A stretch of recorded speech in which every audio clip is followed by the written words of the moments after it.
My fellow Americans, in the land of Lincoln, the state of Illinois, the governor is a Jewish Ukrainian American named J.B. Pritzker. On April 27th, the governor delivered a speech that both enraged and inspired. And now, with the blessing of the governor's office, I offer you his words, only slightly edited for our setting here today. I call it a declaration of defiance. I'm going to give it to you straight. In this fragile moment, the direction of this nation will turn on whom we choose to listen to, whose stories we decide to tell about what is happening, who we elevate and who we ignore, who we find noteworthy and who we label as just noise. Who we listen to will shape the way we react to events as they unfold. We hear plenty of do-nothing types who assure us that America's house is not on fire, even as the flames are licking our faces.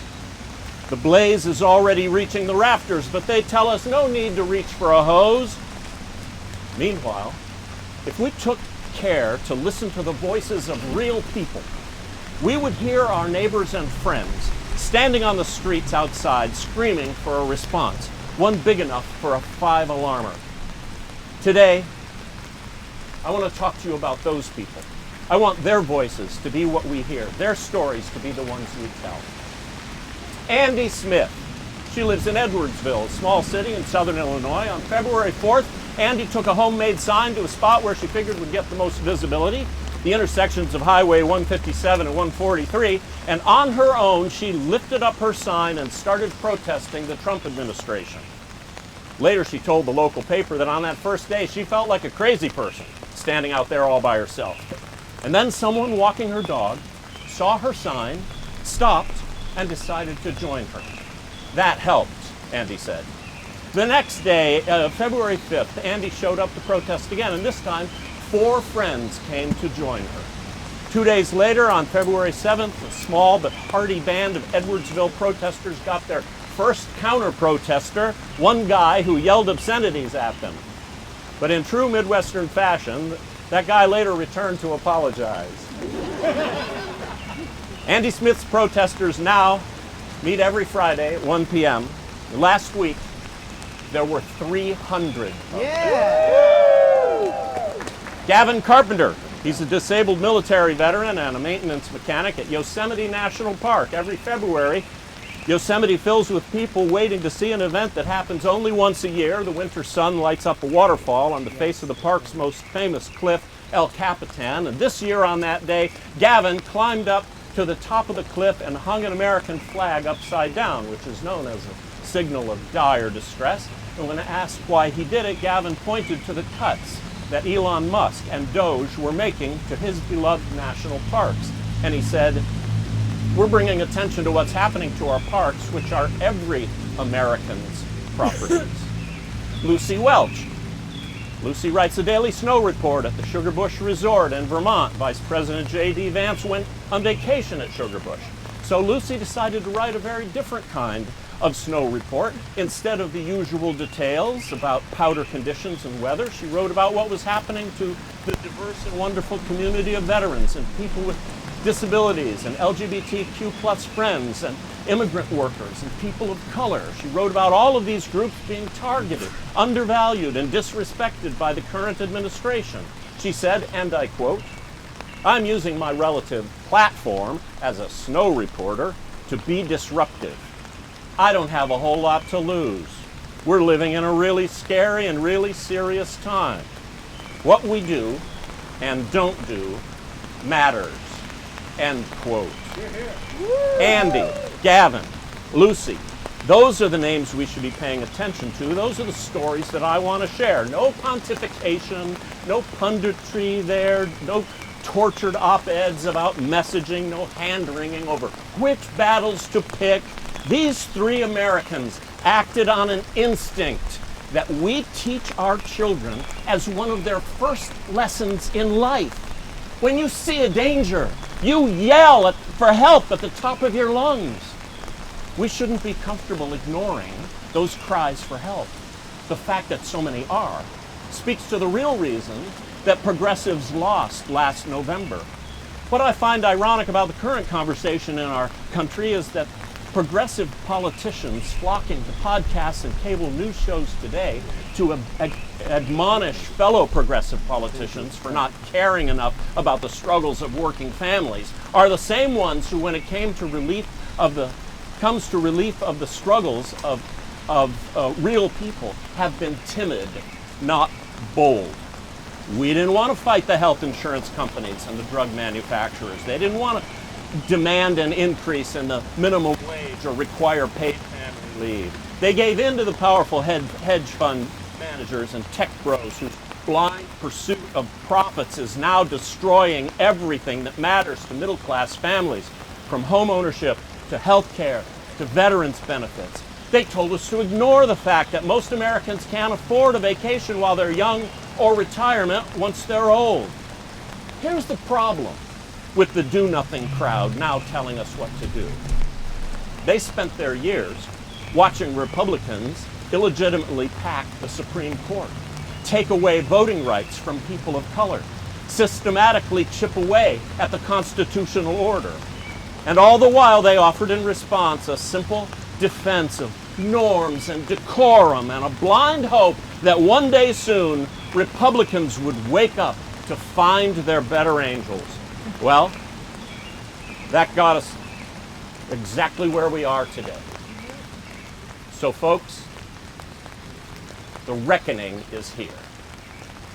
And now that this culture of timidity is on full display, those same do-nothing folks who want to blame the progressive losses on our defense of black people, of trans kids, of immigrants, instead of their own lack of guts and gumption.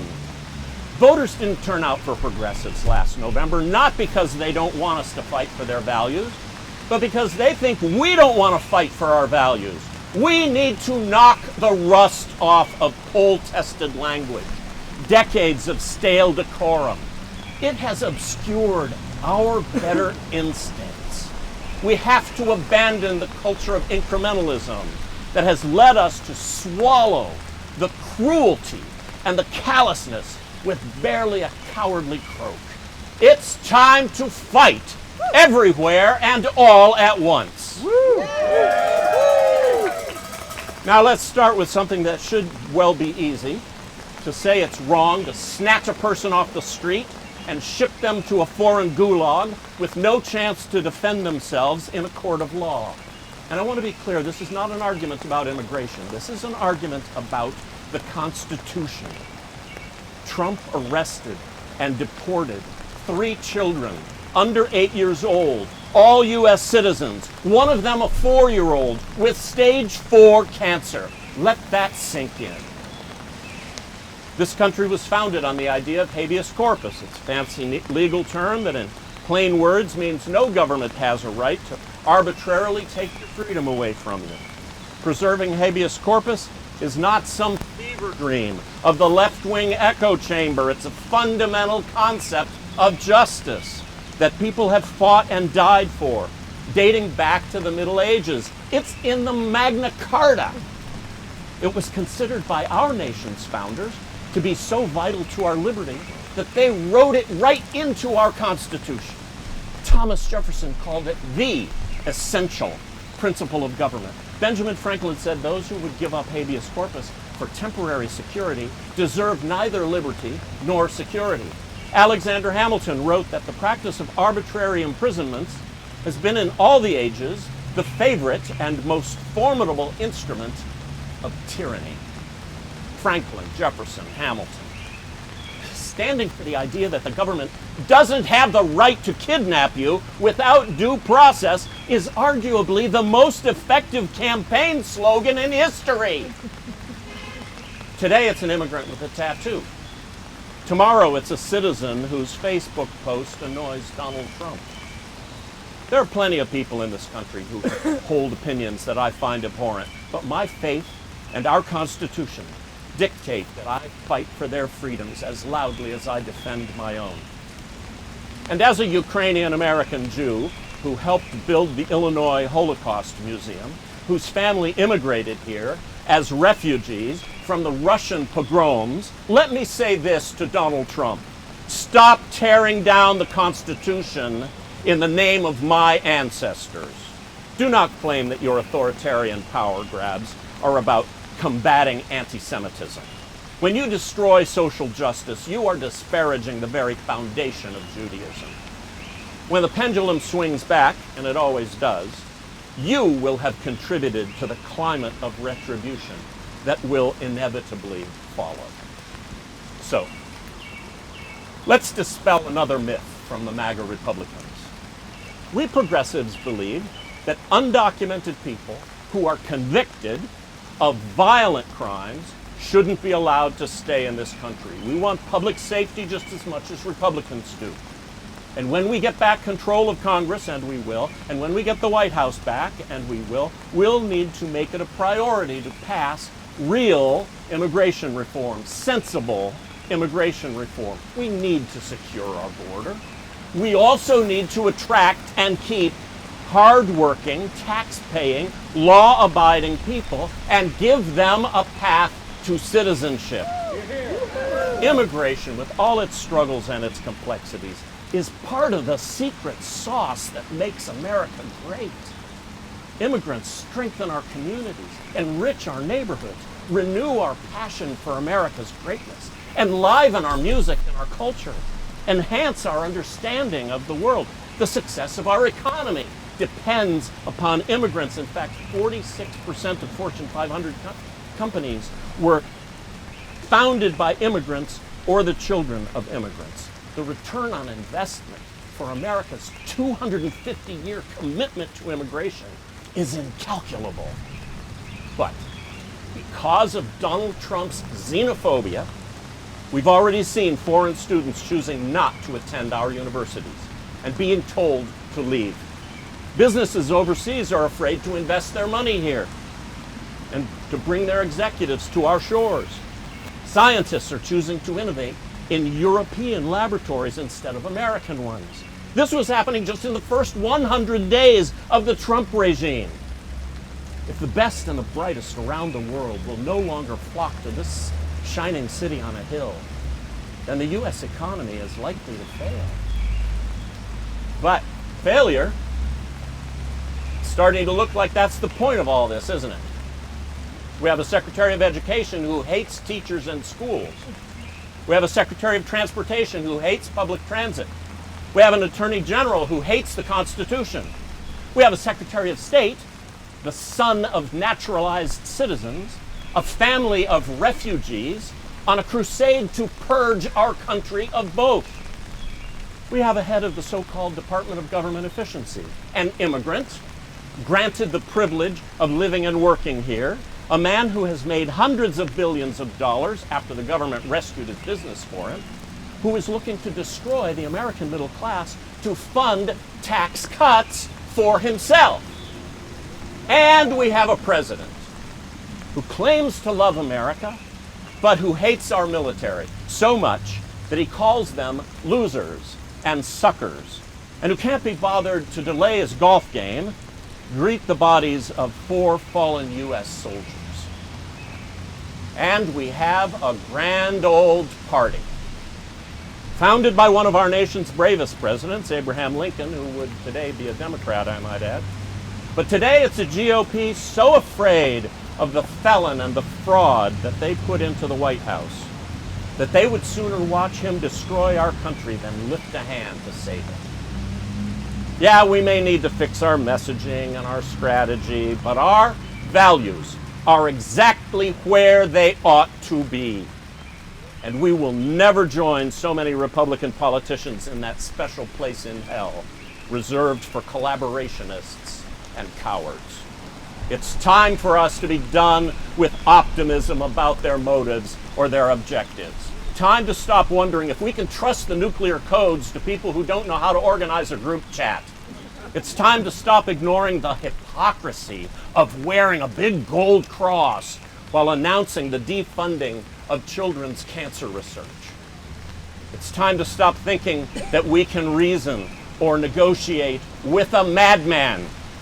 Time to stop apologizing when we were not wrong. time to stop surrendering when we need to fight.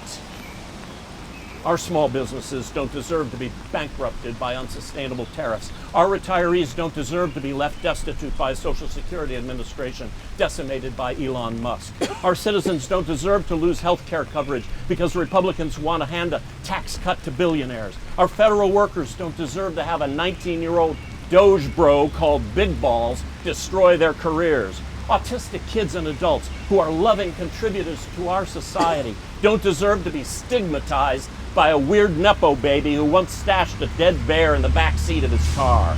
Our military service members don't deserve to be told by a washed-up Fox TV commentator who drank too much and committed sexual assault before being appointed Secretary of Defense that they can't serve their country simply because they're black or gay or a woman. And if it sounds like I'm becoming contemptuous of Donald Trump and the people he has elevated, it's because I am. You should be too. They're an affront to every value this country was founded upon.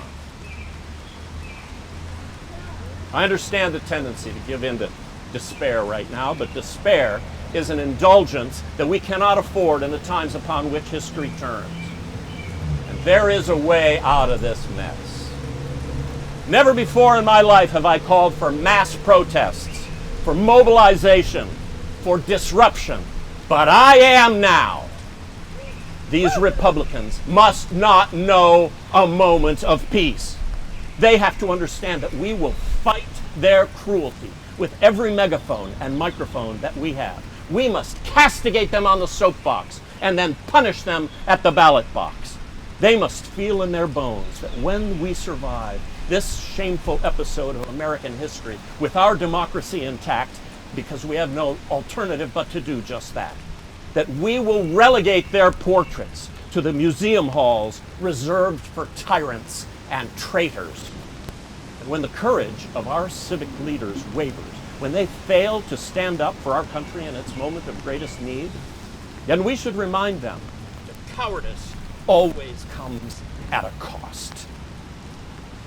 In the world's most successful republic, no generation of Americans has escaped our true inheritance, the test that we are given, that asks how hard we are willing to fight to keep our society free. It was selfish to think that our generation would be the first.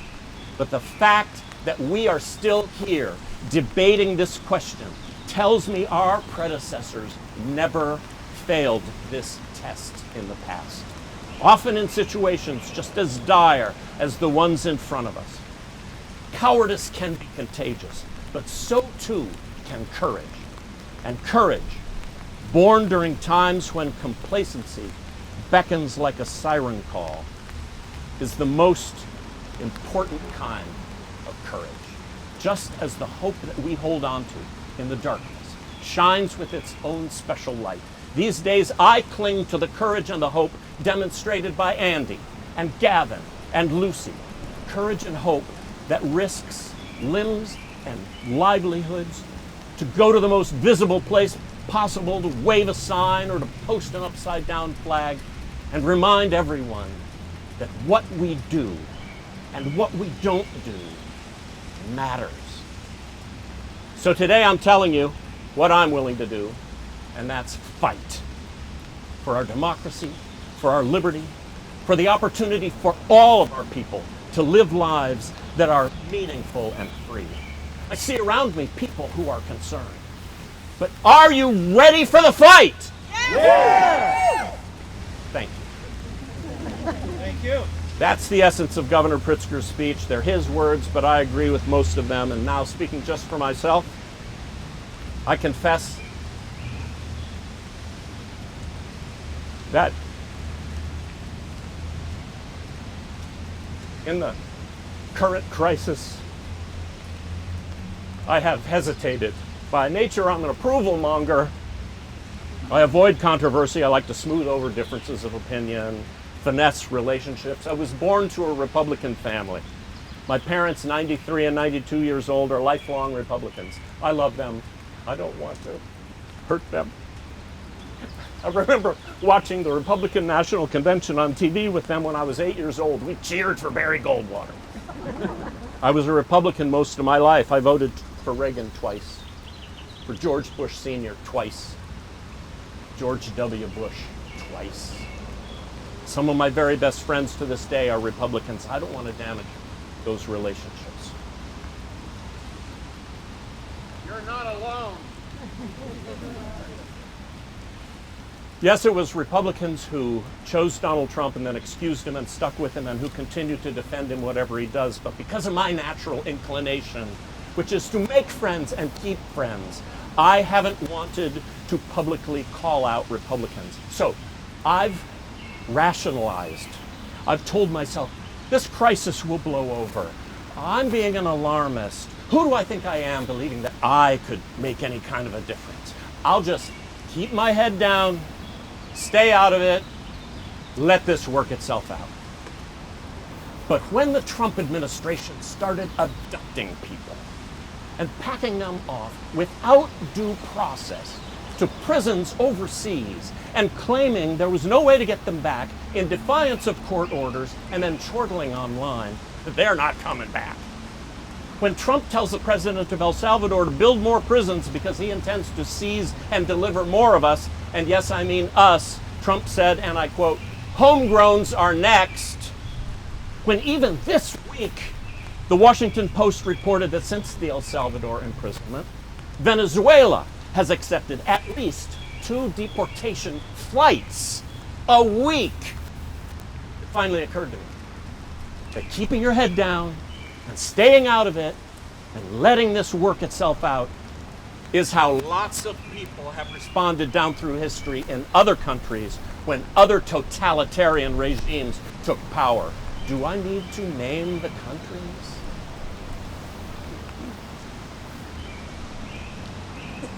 I feel a certain risk speaking out like this. The danger of backlash, retribution. Retribution is verbatim what Donald Trump promised.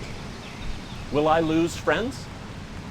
Will I be disowned by members of my family? Will clients fire me so my family and I suffer financially? Will I suddenly find myself being audited? Will my Social Security checks stop coming because my name has been moved to a list of dead people? Will my passport be revoked? Will my home be targeted? Will my family be targeted? Will I be detained? Will I be deported? Will I suffer violence? Will I survive it? But when I heard Governor Pritzker's speech, I couldn't sit silent any longer. What he said rings true. If I don't have the courage to risk retribution, the perpetrators have their way. And I perpetuate the problem. I'm complicit. My only choices are courage or complicity. I have to speak out. I have to fight back. I have no choice because America has already become too Nazi Germany for me. So, here I am doing what I can. At the very least, exercising my constitutional right to free speech and speaking the truth. If I can't exercise free speech without retribution, then our country is further down the road than I thought. But I hope this isn't just me taking a risk by speaking the truth. I hope others will take a chance and lay hold of this challenge. I urge you, if you're within the sound of my voice, to take up this same call to action, this declaration of defiance, and deliver it wherever you are, in any and every community, all across America. The text of this presentation is available at dougbrendel.com. Read the speech wherever you can. Add your own personal commentary at the end, as I have. Risk retribution, or demonstrate, march, barricade buildings, whatever you're able to do to stop the collapse of democracy and decency in this country. But whatever you do, don't sit silent. We can't sit silent because before we know it, it'll be too late. No surrender, no apologies. Defy tyranny.